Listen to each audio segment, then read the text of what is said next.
नहीं, मैं तो पूछा है। मैंने कहा है कि इमरान खान ने कितने का डाका मारा है, कितने पाउंड का बताओ। तो वो यक जबान हो गए, कहते हैं जी 190 का। इस बड़े ममालिक के वज़रा जाएंगे, बादशाह जाएंगे, शहबाज साहब को भी जाना, दावत तो मिलनी चाहिए थी। इसहाक डार देखिए, ने कोई जैसे ऐसी जैसे नहीं, जैसे मैंने कहा, बैठेंगे, बात करेंगे। मगर अगर किसी का ये ख्याल है कि एनआरओ डील और सजा से बचने के लिए मुज़ाकरात हो रहे थे, तो ये कतन मकसद थी। अली अमीन गंडापुर ने कहा था डी चौक की तरफ नहीं जाना, वो तो बुशरा बीबी कह रही थी कि जाओ और हमला कर दो। अली अमीन गंडापुर को क्यों उन्होंने बोतलें मारी, क्यों गालियां दी, वो जो मैं शराफत वाली ऑडियो वो क्यों आई? कमीशन तो उस चीज पे बनता है ना जिसमें अब हम हो, जिसकी प्रोसिक्यूशन हो गई हो, ट्रायल कोर्ट में सजाओं की तरफ मामला चला गया और ट्रायल कोर्ट फैसला सुना दे और बाकी ट्रायल कोर्ट में मामला चल रहे हो, तो वहां पे कमीशन किस बात का? अदालतों में आके सबूत देना, कमीशन क्यों बनाया जाए?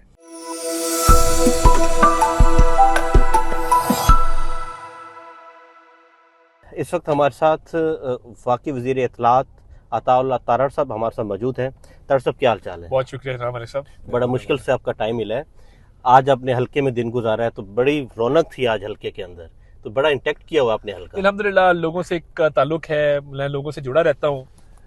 आप जाए ना पॉश एरियाज के अंदर, वहाँ पे नारे भी लोग लगाते हैं, बदतमीजी भी लोगों को करती है, अमीरों को करती है ना। ये गरीब लोग हैं सारे, आपने देखा है, गाड़ी के आगे पीछे गले लगते हुए, हाथ मिलाते हुए। ये मेरी असल स्ट्रेंथ ये लोग हैं। इनको फर्क नहीं पड़ता कि कोई क्या कहता है, ये जमीन से जुड़े हुए लोग हैं और मेरा इनसे मोहब्बत है। और ये इलेक्शन का माहौल आपको नजर आएगा, फूल पत्तियां नजर आएंगी, ढोल ढमक्का नजर आएगा, लोग आप भाग रहे हैं, लोग नारे लगा रहे हैं, यूथ साथ है। तो ये हैं वो मामलात जो मैं समझता हूँ कि जो सियासतदान होता है उसका काम होता है जमीन से जुड़ा रहे। तो आज आपने अपने हल्के वाले को बताया कि 190 मिलियन पाउंड क्या है? नहीं, मैं तो पूछा है। मैंने कहा है कि इमरान खान ने कितने का डाका मारा है, कितने पाउंड का बताओ। तो वो यक जबान हो गए, कहते हैं जी 190 का। 190 मिलियन पाउंड, मतलब हर हल्के के बच्चे बच्चे को ये पता है जी, अंदर तो हर किसी को पता है।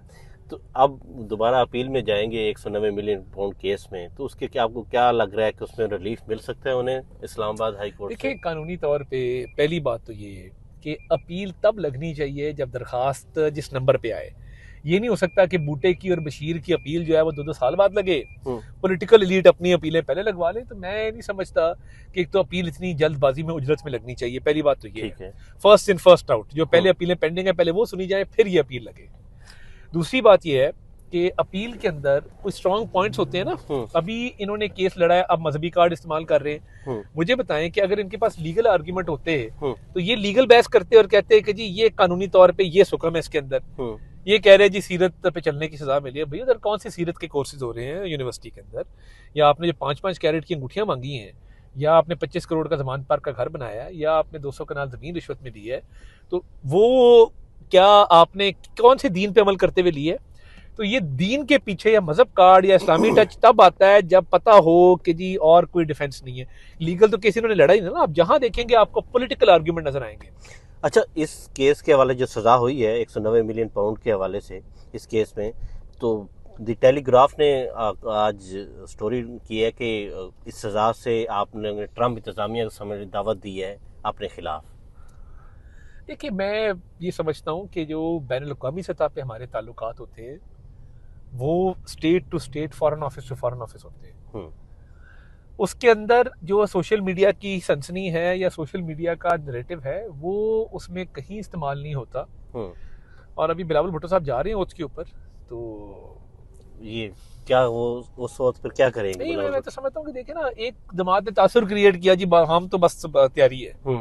तो देखिए ना, ये तमाम पॉलिटिकल पार्टीज का इंटरनेशनल लेवल पे एक स्टैंडिंग होती है, एक ताल्लुकात होते हैं, मामलात होते हैं। तो मैं समझता हूँ कि ये इन्होंने जिस तरीके से सोशल मीडिया पे पोर्ट्रे किया, बैनुल अक़वामी सतह पे ताल्लुकात ऐसे काम नहीं करते जैसे इनके लौंडे लपाड़े सोशल मीडिया पे क्लेम कर रहे हैं। तो ये अमेरिका में उनकी भी तो लॉबी है। बिल्कुल है, बड़ी स्ट्रांग लॉबी है। बिल्कुल है। तो वो बड़ा इंटैक्ट करती है, जैसे रिचर्ड गनेल ने बयान दिए और बाकी भी उनके। मैं ये समझता हूँ कि लॉबीज का काम होता है एक ऑप्टिक्स और तासुर क्रिएट करना।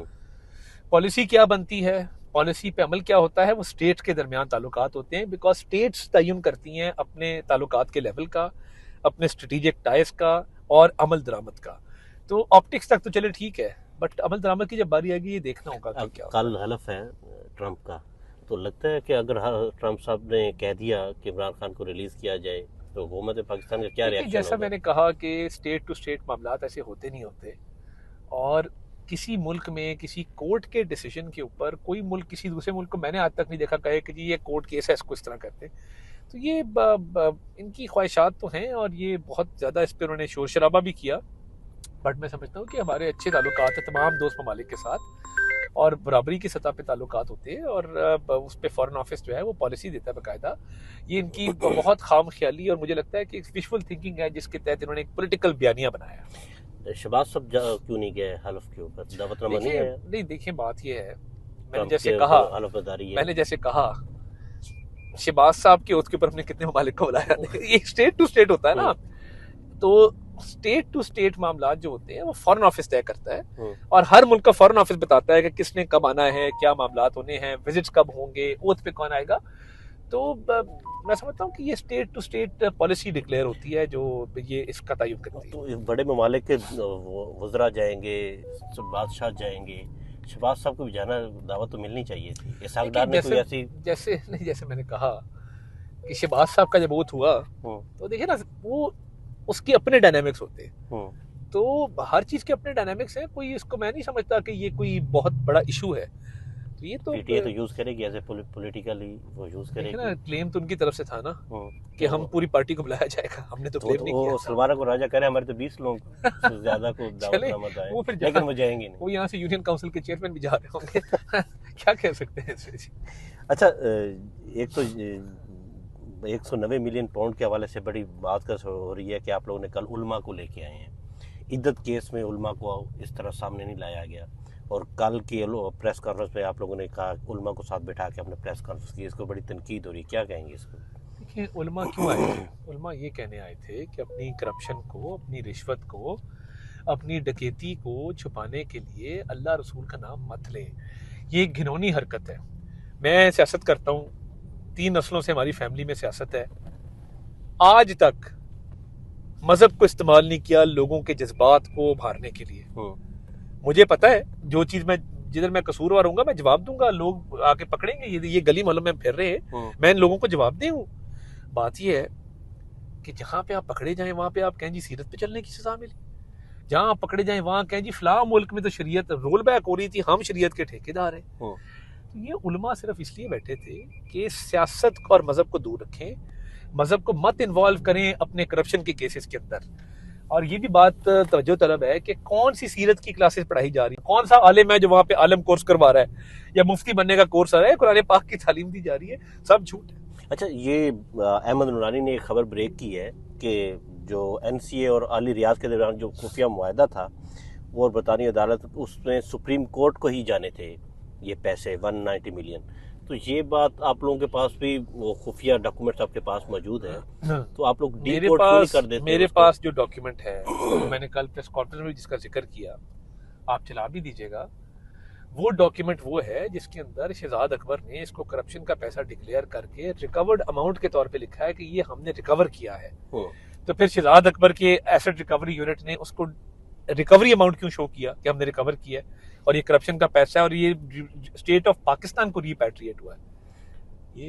ये बंद लिफाफे को आप लोगों ने अभी डीकोड क्यों नहीं किया, उसे क्यों नहीं कर रहे? ये नैब की प्रोसिक्यूशन का काम है कि ट्रायल के दौरान वो जो बेहतर डॉक्यूमेंट समझेंगे उसको एग्जिबिट करेंगे, बिकॉज ये नैब का केस है ना, तो अपील में भी प्रोसिक्यूशन की टीम इसको तय करेगी और जहां वो हुकूमत से मावनत मांगेंगे मावनत देंगे। नैब तो ये कहती रही अदालत में सिर्फ इख्तियारात का गलत इस्तेमाल है। नैब ने जो कन्विक्ट करवाया है वो करप्ट प्रैक्टिसेस और करप्शन भी कराया है, तो वो शिक्के लगी हैं। तो अब ये पैसा कहाँ पर है? ये 190 मिलियन पाउंड अब कहाँ पर है? मेरी आखिरी इत्तला के मुताबिक तो ये सुप्रीम कोर्ट के अकाउंट में था और वहां से आइडियली अब ये हुकूमत के पास आना चाहिए, बिकॉज ये हुकूमत का पैसा। आप लोग कैसे उसको अपने उस पर लीगल टीम बैठी है, वजारत कानून उस पर कोई रिकमेंडेशन बनाएगी और ये भी तय करना है कि अल कादिर यूनिवर्सिटी जो तहवील में ली जाएगी उसका क्या करना है।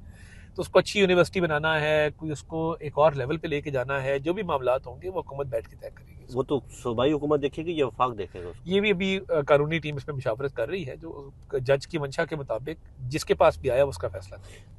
दरअसल मुज़ाकरात हो रहे हैं पाकिस्तान तहरीक इंसाफ और हुकूमत के दरमियान। अब इस सज़ा के बाद आपको क्या चांस नज़र आ रहे हैं इन मुज़ाकरात में कामयाबी के? आपको लग रही है उनकी टीम? देखिए, मुज़ाकरात का कभी भी मकसद एनआरओ या डील देना नहीं था। मुज़ाकरात का कतन मकसद नहीं था कि किसी को रिलीफ दिया जाए। मुज़ाकरात का मकसद ये था कि जो जायज़ मुतालबात हैं उस पर बैठ के बात हो, और मुल्क में सियासी इस्तेहकाम हो, जिससे मुआशी इस्तेहकाम में मज़ीद जो है वो फ़रोग मिले, तो उस पर भी बात कर रहे हैं। हम बैठेंगे, बात करेंगे। मगर अगर किसी का ये ख्याल है कि NRO डील और सज़ा से बचने के लिए मुज़ाकरात हो रहे थे, तो ये कतन मकसद नहीं। उन्होंने तो रिटर्न आप लोगों को अपने मुतालबा दिए, जिसमें 26 नवंबर को उन्होंने कहा कि कमीशन बनाए, 9 मई का कमीशन बनाए। देखिए, तो आप लोग कमीशन बना रहे हैं। कानूनी तौर पे कमीशन की जो फाइंडिंग्स होती हैं नॉन बाइंडिंग होती हैं, वो उसका कोई कंपलसरी नहीं होता उस पर इम्प्लीमेंटेशन। तो मैं ये समझता हूँ कि कमीशन तो उस चीज़ पे बनता है ना जिसमें अभाम हो, जिसकी प्रोसिक्यूशन हो गई हो, ट्रायल कोर्ट में सजाओं की तरफ मामला चला गया और ट्रायल कोर्ट फैसला सुना दे और बाकी ट्रायल कोर्ट में मामला चल रहे हो, तो वहां पे कमीशन किस बात का? अदालतों में आके सबूत देना, कमीशन क्यों बनाया जाए? उनका मुतालबा है, गलत मुतालबा है ना, नॉन स्टार्टर है। ये तो फिर मुतालबा मुज़ाकरात तो रुक जाएंगे। खान साहब ने भी कहा है, उनको लॉजिक से समझाएंगे ना कि ये कमीशन नहीं बन सकता और ये वजूहात है। तो फिर उनका तीसरे मुतालबा क्या है? अगर ये दो मुतालबा, तो एक पहला मुतालबा तो नहीं माना जाए। इस्पेर फान सिद्दीकी साहब, इसहाक डार साहब और पूरी कमेटी जो बैठी है वो मजीद बात करेगी कि देखिए ना, अब वो हाउस का हिस्सा है, कमेटीज का हिस्सा है, ताउन भी कर रहे हैं, हम भी उनसे ताउन कर रहे हैं, तो ये किसी ना किसी तरफ ये मामला लगना है, तो इसका कोई ना कोई हल निकलेगा। एस्टेब्लिशमेंट से भी उनके मुज़ाकरात चल रहे हैं, खुद बैरिस्टर गौहर ने कहा। और बैरिस्टर गौहर की स्टेटमेंट के ऊपर एक खबर मैंने देखी जराए से आई, जिसके अंदर ये था कि कोई मुज़ाकरात नहीं है। वो जो एक मीटिंग हुई जिसमें आर्मी चीफ से आर्मी चीफ से मीटिंग अलग कोई नहीं हुई। ये गंडापुर के बैरिस्टर अली गौहर की आर्मी चीफ से मुलाकात नहीं हुई। मैं ये अर्ज कर रहा हूँ कि जो काउंटर टेररिज्म पे एक मीटिंग बुलाई गई, तमाम सियासतदान उसमें थे, केपी के तमाम सियासतदान जो थे, जब वो बैठे हुए थे, इन्होंने साइड में जाके कहा कि जी हमने बात करनी है। जो मैंने खबर देखी उस खबर में ये था कि उन्हें कहा गया कि आप सियासी बात सियासतदानों से करें। तो ये कोई मीटिंग तो नहीं थी ना, एक मीटिंग के बाद आप जाके कह दें हमने सियासी बात करनी है। तो ये लग यही रहा है जो मैंने देखा है जितना। 2020 या 21 का मुझे याद है कि मोहम्मद जुबैर की मुलाकात हुई थी आर्मी चीफ से। उसके बाद ISPR ने आके वीडियो बीपर दिया था कि इनसे बात हुई, हमने इन्हें कहा कि पार्लियामेंट में जाएं और जो अदालतों में आपके केस लगे अदालतें फैसला करेगी। उस वक्त भी यही बयानिया बनाया गया था एस्टेब्लिशमेंट की जानिब से कि हमने तो यही दो रास्ते बताए हैं कि वहाँ से आपको रिलीफ मिल सकता है, पार्लियामेंट से या अदालतों से, हम इसमें कुछ नहीं कर सकते। तो अब भी यही बयानिया बनाया जा रहा है। देखिए, मैं ये समझता हूँ बयानिया जो मर्जी बना लें, जो हकीकत है वो सबके सामने है। तो ये चाहते हैं कि ये मुतनाज़ा करें हर चीज़ को। बहुत बड़ी सिंपल सी है, जो मैंने ज़राए से खबर देखी मैंने आपको बता दिया उसका। तो हुकूमत अब मुज़ाकरात, अब जैसे पहला मुतालबा आप नहीं मानेंगे तो वो आगे बढ़ेंगी नहीं मुतालबा, तो किस तरह फिर आप आगे सियासी तरह काम करेंगे? देखिए, मैं ये समझता हूँ कि उनके लोग जब कैमरा बंद होता है बड़े अच्छे लोग हैं, बड़े शीरो शक्कर होते हैं। अली अमीन गंडापुर बड़ा अच्छा आदमी है, बड़े मामलात वो हमारे से डिस्कस करते हैं, तो इंशाल्लाह ठीक रहेगी। मोहसिन नकवी के साथ भी ठीक है अली अमीन गंडापुर? जी बिल्कुल ठीक है, वो जाते रहते हैं बतौर interior minister, law and order पे बात होती है, मुख्तलिफ मामलात पे। शहबाज साहब से भी मुलाकात होती है तो ठीक होते हैं जी। हम जब बैठते हैं और जब लॉ एंड ऑर्डर की मीटिंग हो या नेशनल एक्शन प्लान की, बड़ा अच्छी बात होती है। उनकी मजबूरियां हैं कैमरे के सामने जो उन्होंने बात करनी होती है उनकी पार्टी, वो तो बड़े धड़ल्ले से, और हाउस में भी बड़ा अच्छा रहता है। मैं तो अक्सर ऑपोजिशन में जब बैठता हूँ जाके उनसे मुलाकात करता हूँ। जब वो 26 नवंबर को आए तो बड़े उन्होंने ललकारा था। 26 नवंबर को देखें, अली अमीन गंडापुर ने कहा था डी चौक की तरफ नहीं जाना, वो तो बुशरा बीबी कह रही थी कि जाओ और हमला कर दो। अली अमीन गंडापुर को क्यों उन्होंने बोतलें मारी, क्यों गालियां दी? मुझे मैं शराफत वाली ऑडियो वो क्यों आई? क्योंकि अली अमीन गंडापुर खून खराबा चाहता था कि ना हो, और वो चाहता था कि मेरे वर्कर जो फायरिंग शेयरिंग कर रहे हैं ये आउट ऑफ कंट्रोल होंगे, ये वहां पे जाके फायरिंग करेंगे। अली अमीन गंडापुर जो है उसने इनको रोका था कि डी चौक मत जाओ, क्योंकि ये असले से लेस आए थे। उसको पता था कि असला भी इनके पास है, टीयर गैस भी है, बाकी मामलात भी इनके पास हैं। तो अली अमीन गंडापुर तो इनको रोक रहा था, मगर बुशरा बीबी तुली हुई थी कि वहाँ फायरिंग करो और जाके जो है वो तुम लोग भरपूर तरीके से मजामत करो। बुशरा बीबी इमरान खान को निकलवाना चाहती है या नहीं निकलवाना चाहती, ये आपको इन्फॉर्मेशन है? इन्फॉर्मेशन तो नहीं है, मगर मैं ये समझता हूँ कि बुशरा बीबी ने जितना किरदार सियासत में अदा किया है जब से वो आई है, ये पार्टी बिल्कुल जमीन बोस हो गई है। अब तो दोबारा उन्हें जेल हो गई है, तो उनके साथ मुज़ाकरात की बात चल रही थी कि उनसे 190 मिलियन पाउंड में शरीक मुल्क में क्या मुज़ाकरात होंगे उसके साथ? कोई मुज़ाकरात बुशरा बीबी के साथ मैं नहीं समझता कि, या कोई ऐसी मामलात मेरी नज़र से नहीं गुजरे। कोई मुज़ाकरात नहीं हो रहे बुशरा बीबी के साथ। नहीं। अब कबीना में कोई इजाफा करने जा रही है हुकूमत? देखिए, मैं खबरें मैंने देखी हैं और होना चाहिए इजाफा, बिल्कुल अच्छी बात है। कितने और मिनिस्टर्स आ रहे हैं आपके कबीना में? ये तो वज़ीर आज़म का इस्तेहकाक है, उन्हीं को पता है कितने आ रहे हैं, मगर लगता यही है कि कोई ना कोई मामला ऐसा होगा जो इतनी जो है ये खबर जोर पकड़े हुए है। जिस हल्के में मौजूद है, इधर आपने बिलावल भुट्टो को हराया और पीपल्स पार्टी इस वक्त आपका हुकूमत में है। अब पीपल्स पार्टी तनकीद कर रही है बहुत से इशूज़ के ऊपर, क्या कहेंगे उसके ऊपर? नेट बंद हो जाता है, उसमें भाई हैं, हमारे दोस्त हैं, हमारे इत्तेहादी हैं, उनका काम है कि वो हमारी इस्लाह करे, कर रहे हैं, उनका हुक्म सर आंखों पे। वो जब तनकीद भी करते हैं तो हम उसको अच्छे तरीके से लेते हैं, तनकीद बराए इस्लाह है, अच्छी बात है, तो करना चाहिए उनको। जब आप लोगों ने तरमीम करवाई है, 26वीं आईनी तरमीम करवाई है, उनकी तहफ़्फ़ुज़ात थे कि हमारी बात नहीं मानेंगे।